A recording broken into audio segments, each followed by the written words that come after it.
আসসালামু আলাইকুম। এই যে পেশেন্টটা দেখেন, এটা হচ্ছে হাইপোথাইরয়েডিজমের পেশেন্ট। আমি এনার প্রেস করতেছি, আমি দেখতে চাই এটা পিটিং নাকি নন পিটিং।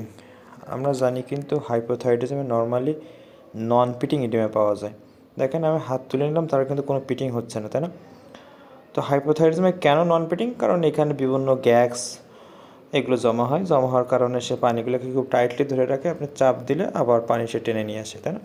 ওকে, তাহলে আমরা হাইপোথাইরয়েডিজমে জানলাম যে নন পিটিং ইডেমা হয়। কিন্তু হাইপোথাইরয়েডিজমে কি পিটিং ইডেমা হতে পারে? ইয়েস, হাইপোথাইরয়েডিজমে কিন্তু পিটিং ইডেমা হতে পারে। কখন?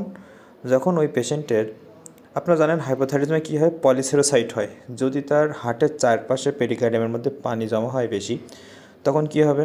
তখন তো হার্ট ঠিকমতো কন্ট্রাকশন করতে পারবে না, তাই না? হার্ট ঠিকমতো ডায়াস্টল হতে পারবে না। তখন কিন্তু একটা হার্ট ফেলের মতো একটা ফিচার নিয়ে আসবে। তখন কিন্তু পায়ে যে ইডিমাটা হবে দ্যাট উইল বি